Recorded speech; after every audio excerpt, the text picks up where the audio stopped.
When I was 13, I had a babysitter coming in weekly because my mom worked late on Saturday nights. I always thought I was too old to have a babysitter. I hated being watched over all the time. My mom would call Thomas, a 20-year-old guy who was the son of one of my mom's work friends. He was pretty weird, and I didn't like him. He didn't talk much and always acted strange and awkward. However, he would speak nicely while interacting with my mom. I would complain to my mom about Thomas, but she always said I wanted to get rid of him. One Saturday night, Thomas arrived late as usual. They talked with my mom for some time before she left for work. I went to the couch and opened my Xbox to play games and pass the time. I had to spend between 4 and 5 hours with Thomas because I usually go to bed at 10. I would always find something to do alone because he never talked to me but stayed in the kitchen throughout. That night was no different. He stayed in the kitchen for a while before I heard him talk to someone over his phone. I listened to the conversation as best as I could, but I couldn't make up what he was saying. The kitchen was behind the living room where I was, but Thomas was whispering. He came to the living room while holding his phone and told me someone was coming and I shouldn't worry. I didn't know how to respond to him, but I said fine. It was pretty weird and something a babysitter shouldn't be doing. He wasn't on his phone for the last 20 minutes, which is pretty awkward, for he was always on his phone. The living room was beside the front door, so I thought he was waiting for someone to arrive. A car eventually pulled into the driveway, and a man knocked on the door. Thomas stood up and went to the door. He stood there momentarily before telling me he would return after some minutes. He opened the door, and they walked away together with the man. I shut the door behind them and was curious about what was happening. I could see their shadows in the driveway, and I noticed the man handing over a large bag to Thomas before driving away. A few seconds later, I heard the lid of the garbage can outside slam shut. Thomas returned to the house through the front door. All his actions seemed odd, and I couldn't help but ask him what was happening.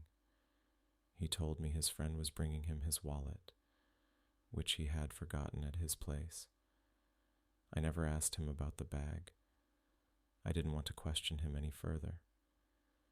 He had multiple calls in the kitchen that night, but I couldn't tell who he was talking to.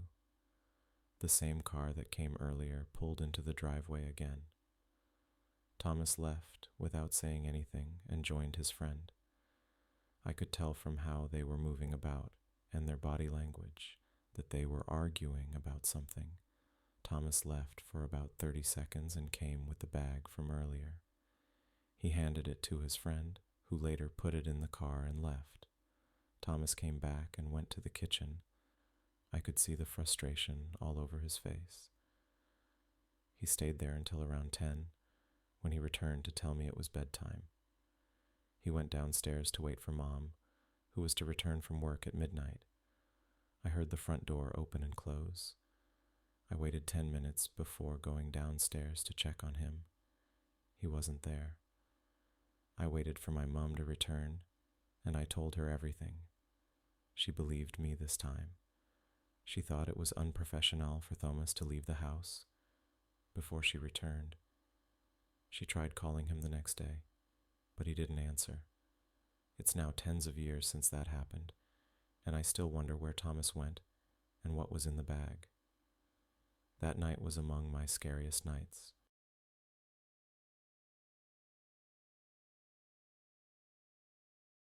My best friend had a daughter, Sarah, who recently turned 7. I would occasionally watch her whenever they needed me to. They lived in a lovely home in Washington surrounded by trees and mountains.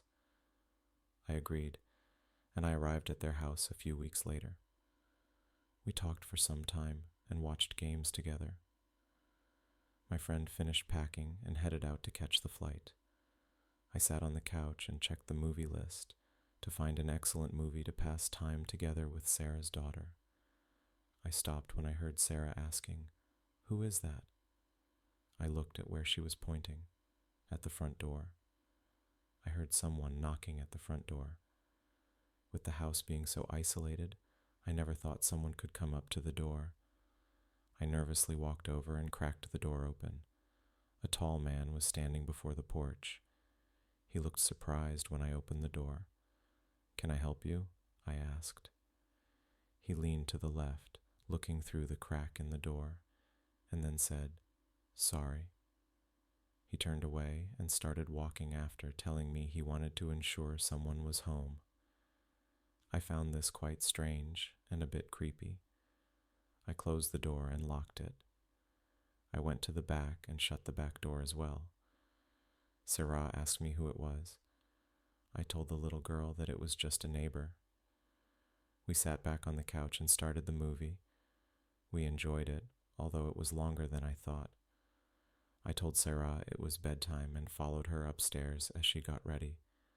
I returned and sat on the couch once she was in bed. It was a little past 10, and I wasn't too tired yet. I thought watching television for a while would be nice before going to bed. I heard a crunching sound while I was watching the television. I muted the show and listened more carefully. The sound was coming from the back of the house. I went to the back door and turned on the porch light. I couldn't see anything more than an empty porch with trees in the background. I stayed there listening for a few minutes before returning to the couch. I fell asleep on the couch and woke to find the television still on. I turned it off and sat up while opening my eyes tiredly. Then I started to hear the previous crunching sound, which sounded like footsteps this time. The sound was coming from the right side of the house where I was in. The footsteps stopped suddenly in front of a window that had curtains down. I walked over to the window slowly and quietly. I pulled back the curtains and couldn't see anything when I looked around. I assumed I was imagining things because I was exhausted.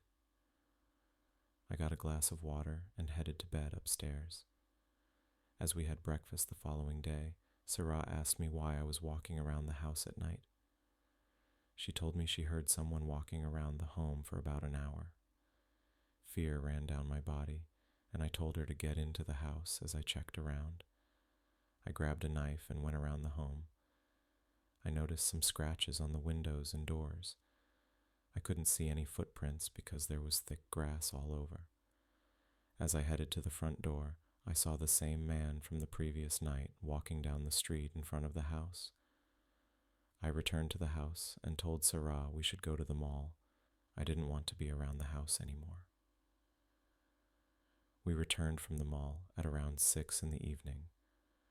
My friend called to check on us, and I told her about the strange man.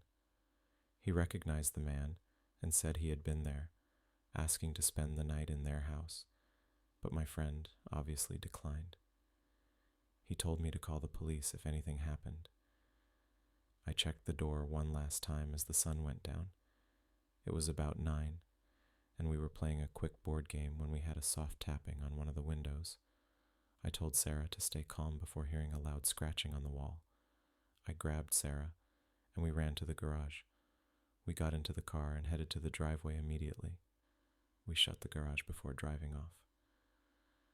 I couldn't see much since I was driving, but Sarah told me she saw someone running into the trees behind the house. I pulled into a hotel and called the police to report what happened. I called my friend to inform her about the incident. 2 officers came to the hotel and told us 2 more officers were checking the house. We gave them the man's description and they left. We stayed in a hotel room that night. My friend called the following day after canceling her extended trip and said that she would be at the hotel in an hour.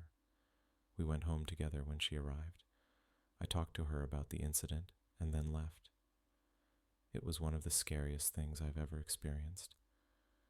I heard a month later from my friend that the man was arrested after multiple people reported him for breaking into their houses.